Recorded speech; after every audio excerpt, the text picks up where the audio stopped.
Olá, sejam todos muito bem-vindos a mais um Se Liga na Fita aqui pelo YouTube. E hoje o nosso canal tem a honra de receber e eu vou ter o prazer de entrevistar o querido pastor Roberto Cachoeira, onde nós iremos tratar sobre alguns assuntos muito polêmicos que já foram tratados aqui, só que hoje ele vai trazer uma visão mais religiosa sobre tais assuntos. Mas antes, eu quero te convidar, se você ainda não é inscrito no canal, para se inscrever.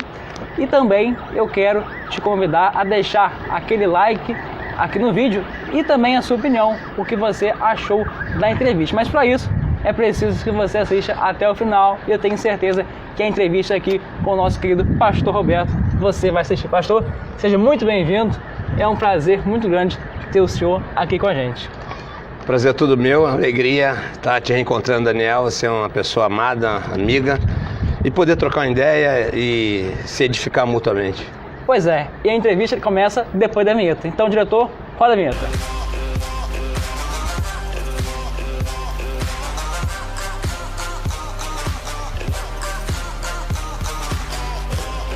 Pastor, estamos cá de novo, né, nesse cenário, com esse sol maravilhoso.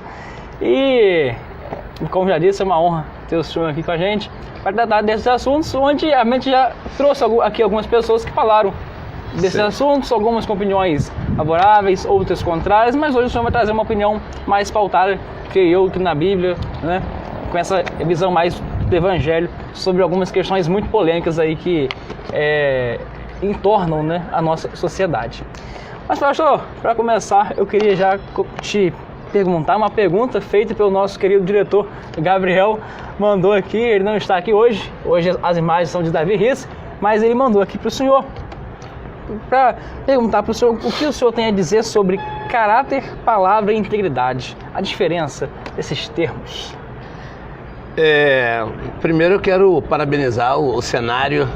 Eu sou uma pessoa que gosto muito da nossa cidade, eu acho a nossa cidade linda, e estar aqui podendo ter esse visual da cidade, isso de alguma forma me estimula. O carioca é mais campista, que vocês vão conhecer. É verdade, o carioca é mais campista. Mas, Daniel, a gente pode fazer assim uma diferenciação. Caráter, eu costumo dizer que é aquilo que a gente faz quando nós estamos no escuro, ninguém está vendo. E caráter está relacionado à minha relação com Deus. Reputação é a minha relação com as pessoas. E muitas vezes, tanto o caráter como a reputação, eles andam na contramão. Mas eu creio que o caráter está relacionado mais à parte da interioridade, do coração, quem eu sou no escuro, quando ninguém está vendo. Mas tem um que os olhos dele são como chama de fogo e nos alcança onde estivermos. A integridade eu coloco como esse caminho reto, que não desvia nem para a direita nem para a esquerda. E aí eu coloco a palavra de Deus, né? Eu vejo hoje os pastores, os líderes, com muita integridade na palavra, e é por aí mesmo, essa fidelidade à palavra, essa integridade com a palavra, mas vejo pouca relevância, que é onde a gente ganha simpatia da cidade, dos de fora. Eu acho que a gente precisa fazer com que as duas coisas andem juntas. E qual a terceira? Palavra. A palavra, eu acho que ela é essencial, ou fundamental, podemos colocar assim. E vivendo no mundo gospel, como a gente vive hoje, a palavra ela tem ficado um pouco no canto, como na época do rei Josias, onde a palavra estava escondida, perdida.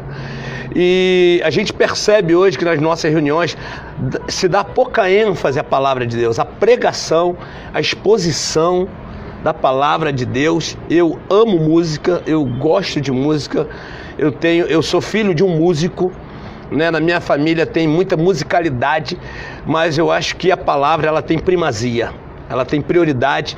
Infelizmente, na pós-modernidade, a palavra ela tem se perdido, tem ficado no canto. E eu confesso que eu já fui convidado para pregar em igrejas onde cantou-se dueto, triteto, quarteto, quinteto, sexteto, solo, e eu fui pregar, faltava 15 para as 10, domingo à noite. Então você acha que no geral as igrejas têm deixado a palavra em segundo plano? Eu vou aqui ter uma visão muito generalizada, macro. É o que eu te falei, a integridade, eu vejo muita integridade na pregação da palavra, né? Na retidão da palavra. Contudo, ela tem ficado sim no canto na exposição dos nossos cultos. Se há muita celebração, muita musicalidade, isso é bom, mas não podemos perder de vista de maneira nenhuma a prioridade, a primazia pela palavra. Então acho que tudo tem o seu lugar, mas eu costumo dizer na minha igreja e todas as vezes que eu tenho oportunidade, o louvor, a música, ele está a serviço da palavra, ele é subserviente à palavra. Então a palavra tem que ter prioridade no culto. E vivendo numa sociedade pós-moderna, ativista, imediatista, uma exposição de 40, 50 minutos, a igreja tem essa dificuldade, e aí nós líderes estamos nos adequando para poder pregar 15, 20 minutos, para que o povo receba a palavra e logo vai embora, mas a gente passa aí 1 hora, 40, 50 minutos no louvor, o que eu acho muito legal, mas sem perder aí a direção da palavra. Muito boa introdução, né? Pastor, a Bíblia nos ensina, está lá registrado, que nós devemos examinar tudo, reter o que é bom e pegar esse bom pra gente. Agora eu te pergunto, como saber o que é de fato bom? Porque na maioria das vezes há um entendimento, né, na minha visão errado, mas aí minha opinião à parte, não vale aqui, sobre que as coisas que são boas são as coisas que são opostas às coisas do mundo. Mas no geral tudo é do mundo, tudo provém do mundo, e aí acaba criando-se um dilema, onde começa a querer separar as coisas do mundo das coisas de Deus, e aí acaba que, se a gente for seguir muito essa linha, acaba que a gente não vive. Aí esse dilema acaba fazendo com que as pessoas muitas vezes entrem em conflito. Eu gostaria que o senhor desse uma palavra aí e ajudasse até quem vive nesse dilema aí, de repente. A Bíblia diz que nós somos cidadãos dos céus. Nós estamos nesse mundo, mas nós não somos deste mundo. Jesus, na oração sacerdotal, em João capítulo 17, ele faz uma oração sensacional e ele usa uma expressão que a gente precisa parar, refletir, sossegar um pouquinho a alma e examinar, como diz a palavra das Escrituras. Não vos peço que vos tire do mundo, mas que vos livres do mal. Que mundo ele está falando? Porque todas as vezes que a gente lê a Bíblia, a gente tem que ter uma interpretação do que é mundo. Porque ele amou o mundo de tal maneira que entregou o seu Filho unigênito. Que mundo é esse? Então, teologicamente falando, há o mundo cosmo, que é a Terra, há o mundo homem, que é a humanidade. Deus amou o mundo. Que mundo? O mundo homem, a humanidade. E a Bíblia diz que o mundo jaz no maligno. Esse sistema caotizado. É desse sistema caotizado que Deus quer nos livrar. Contudo, nós somos o sal da terra e a luz do mundo. Então a gente precisa ter essa interpretação. Quanto a essa pergunta que você falou em relação a reter o que é bom, que o apóstolo Paulo fala aos Tessalonicenses, nós testificamos o Espírito de Deus. Nós temos o Espírito de Deus. E nós temos uma consciência cristã, uma mente de Cristo. Então aquilo que não coaduna, que não bate com a vontade de Deus, logo nós detectamos e logo nós temos o discernimento e logo nós nos afastamos. A Bíblia diz que até a criança, ela sabe o que é certo e o que é errado, né? Ainda que na sua ingenuidade, ela consegue discernir, por ser criatura de Deus, natureza divina, ela consegue discernir o que é certo, o que é errado, o que é bem e o que é mal. Então, nós que temos o Espírito de Deus, nós vamos logo testificar e detectar, não, isso aqui não serve para mim, esse ambiente não é legal, esse tipo de conversa não está bom. Tem essa questão do filtro, mas dá sim para viver alegremente, gozar o melhor dessa vida, servir ao Senhor com alegria. Perfeito. Pastor, o senhor acha que os evangélicos, no geral, têm sido muito religiosos e esquecido da real mensagem de Deus, ou a principal, que é do amor ao próximo? Sem dúvida, sem dúvida. Eu acho que nós nos perdemos no caminho, né? houve aí alguma quebra na nossa caminhada cristã. Hoje as pessoas têm aversão a determinados evangélicos, nós não vamos generalizar aqui, mas há sim uma aversão, uma antipatia em relação à igreja evangélica. A gente precisa confessar os nossos pecados, se arrepender, rever os nossos conceitos, ver onde nós erramos. Nós temos sido muito mais religiosos, né, do que cristãos, seguidores de Cristo, discípulos de Jesus, e isso tem afastado, isso tem criado uma barreira, tem criado uma inimizade e tem sido uma oposição para chegarmos às pessoas, quando a mensagem principal ali do Evangelho é amar o próximo, amar a Deus acima de todas as coisas e amar o próximo. Mas, como você bem disse, com a nossa religiosidade, né, nós temos nos afastado sim as pessoas, temos afugentado as pessoas dos nossos encontros semanais, da nossa relação, porque o ser cristão, ele não está confinado a frequentar uma igreja nos finais de semana, né? E a gente tem confundido um pouco isso. Então isso tem sido um impeditivo para que as pessoas sejam atraídas a conhecer o Evangelho. Ou seja, o lugar de adoração, o lugar de celebração é onde a gente dissemina o Evangelho e prega o Evangelho. Não, o Evangelho ele deve ser pregado na vida.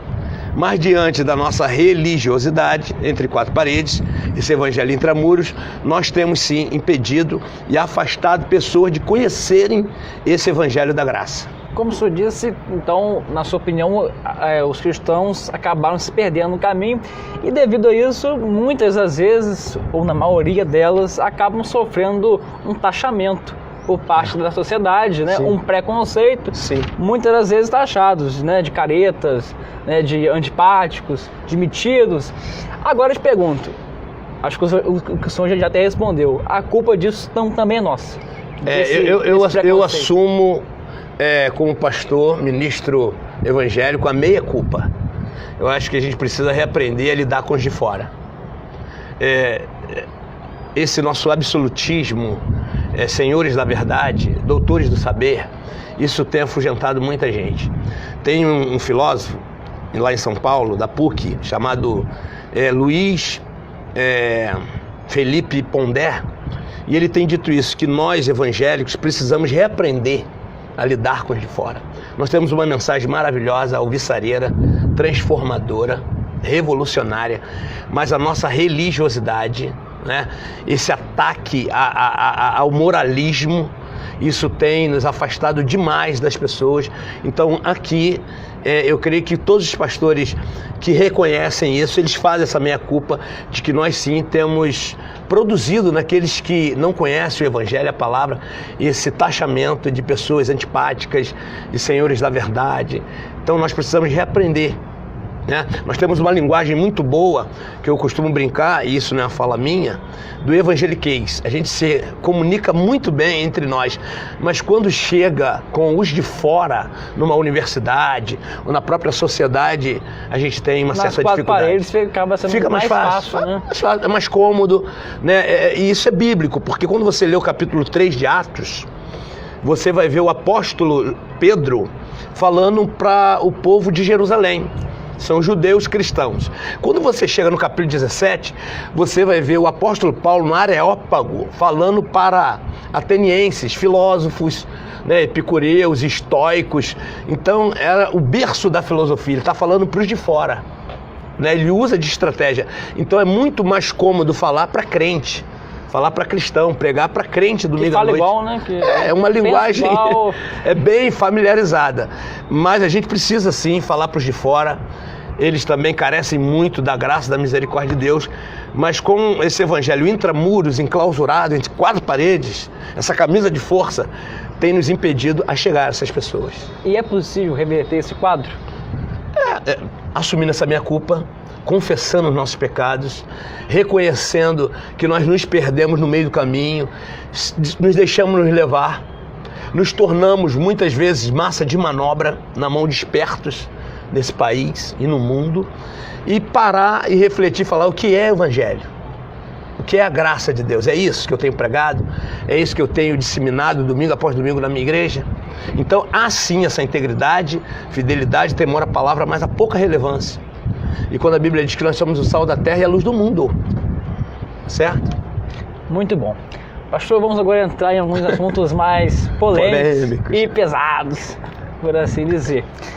Pastor, eu queria saber o posicionamento do senhor quanto ao contra a homossexualidade e quanto ao homossexual. E gostaria de saber também se a igreja aceita pessoas que têm uma opção sexual diferente. A homossexualidade é uma bandeira, é uma ideologia. O homossexual não. A igreja acolhe essas pessoas, né? Mas ela abomina suas práticas. Acolhe como pessoa, como uma alma carente, que fez uma opção que a Bíblia abomina suas práticas homossexuais, mas o que tem se discutido é a homossexualidade, que é uma bandeira ideológica. Essa aí cai por terra, ou qualquer bandeira ideológica que vai por esse caminho cai por terra. Agora, o homossexual, essa questão hormonal, essa questão comportamental, isso deve ser tratado e deve ser acolhido. Graças a Deus, hoje no país, já há igrejas com esse perfil, com essa pegada, com esse trabalho. As nossas igrejas tradicionais, históricas, elas ainda são muito preconceituosas, inconscientemente. Não é que é um preconceito pelo preconceito. É um preconceito porque não é que isso é novo, mas essa inserção nas igrejas é novo. Entendeu? Eles ainda têm muita dificuldade. Então, tem havido, de alguma forma, uma disputa, um acirramento, uma guerra, né? Quando, na realidade, esse discurso do ódio que a gente vê na política partidária, isso já começou a entrar dentro das igrejas. E isso eu vejo como perigoso, porque quem faz a obra é o Espírito Santo. Ponto. Nós somos contra a homossexualidade. Nós entendemos que é homem, mulher, macho e fêmea, mas eu não posso desprezar o ser humano, a alma carente. E quem vai cumprir na vida dela uma ação libertadora e transformadora é o Espírito Santo. Eu sou um agente, eu sou um instrumento. Né? Então, as portas das nossas igrejas estão sempre abertas. A igreja ela é democrática. Até porque se houver, contudo, até porque se houver a rejeição, né, acaba não tendo amor próximo. Com certeza. Jesus, ele era aberto a todos, não a tudo, mas era aberto a todos. Né? Mas se a gente for fazer um estudo minucioso, profundo nas Escrituras, quando é que Jesus falou sobre homossexualidade? Você pode pesquisar. Você não vai achar. Agora, isso já tinha na sua época? Obviamente que sim. Mas ele tratava isso de que maneira? Com amor ao próximo, com graça. Um caso clássico, né, de prostituição, de adultério, é João capítulo 8. Quando aquela mulher é flagrada num ato de adultério e os homens da lei levam essa mulher até Jesus, com o intuito de incriminá-la e apedrejá-la. A postura dele. Está escrevendo na terra e olha para eles, a gente não sabe o que ele estava escrevendo, só a eternidade vai nos dizer, e ele olha para eles e pergunta: quem não tem pecado? Que atire a primeira pedra. Então, todos nós temos telhado de vidro, né? Mas a Bíblia ela é muito clara na questão da homossexualidade, né? Mas é uma opção e a gente respeita a opção de cada um, mas as práticas a gente condena. Como igreja, né? Como palavra de Deus a gente rejeita, mas o cuidado de acolher o ser humano, a alma carente, perdida e que precisa muito de Jesus. Então, se um homossexual optar por ir na igreja do Senhor, por exemplo, vai ser muito bem-vindo. Ele vai ser muito bem-vindo, ele vai ser acolhido, nós só não vamos aceitar suas práticas, né? Mas ele, enquanto visitante, enquanto amigo, enquanto ouvinte da palavra, certamente ele vai ser muito bem-vindo. Contudo, as nossas igrejas não estão preparadas para essa clientela. Já existe igrejas como a igreja em Belo Horizonte, chamada Caverna de Adulão. Ela já é preparada com uma missão avalanche no Espírito Santo. São pessoas que estão se especializando, têm uma história, têm uma vocação, têm um chamado para lidar com essas pessoas. Então eu tenho que ter humilde o suficiente e dizer assim: meu amigo, a minha igreja ainda não está preparada. Você é uma pessoa maravilhosa. Naquilo que pudermos te ajudar, nós vamos te ajudar, mas minha igreja não está preparada. Eu quero te direcionar para esse grupo aqui de cristãos, de gente séria, comprometida com o Evangelho, que vão te ajudar e muito. Se ele estiver disposto, tudo bem. Mas a gente já sabe casos, claro que nós vamos padronizar a experiência, de homens ou mulheres, né, com essa opção sexual e que estão inseridos nas nossas igrejas, espalhadas no Brasil e no mundo, e que conseguiram, de alguma forma, mudar de vida. Acabei de ver agora um vídeo no YouTube, onde um rapaz que tinha toda uma prática de lesbianismo, uma menina, perdão, e ela se encontrou a graça, o Evangelho, e o Espírito Santo fez a obra. O problema é essa fórmula mágica, essa coisa pronta. Nós não temos isso, né? Temos pessoas muito bem preparadas, como a Missão Avalanche, lá no Espírito Santo, são pessoas preparadas, lidam com essas questões de homossexualidade, de sexualidade, de drogadição. Até mas é um tema que começou a ser mais discutido agora. Agora, então. Agora. Mas não podemos fechar a questão. Sim. Sempre está aqui debatendo, discutindo, aprendendo. E a tendência é que ocorra sempre a constante evolução, né? E aí, com o tempo, vai acabar tendo, né? Mas, de forma geral, Daniel, eu ainda vejo as nossas igrejas muito preconceituosas. E a gente até entende, compreende isso, porque, como você falou, essa inserção, essa entrada de homossexuais nas nossas igrejas é nova. A igreja sempre, ela radicalizou. Hoje mesmo eu conversava com um grupo de alunos e eu dizia isso. Na época do militarismo, a igreja também se comportava de maneira legalista, né? Então a igreja, ela caminha sempre com aquilo que está acontecendo no mundo, né? Então houve o neoliberalismo, a igreja também começou a abrir, entendeu? Muito. Então, e a virtude não está nos extremos. A virtude está sempre no equilíbrio. Nem muito mar, nem muita terra. A virtude está aqui no equilíbrio. E a igreja, de forma geral, histórica, ela sempre caminhou pelos extremos, né? Mas há muitas igrejas equilibradas, sim, mas eu estou falando aqui numa visão generalizada. Ela sempre caminhou nos extremos e aí ela fecha assim as portas, né? Isso é oriundo da igreja romana, da igreja católica, né? Que sempre teve essa postura muito legalista em vários aspectos, e a igreja evangélica é herança disso também. Então é bom a gente estar sempre repensando isso, rediscutindo.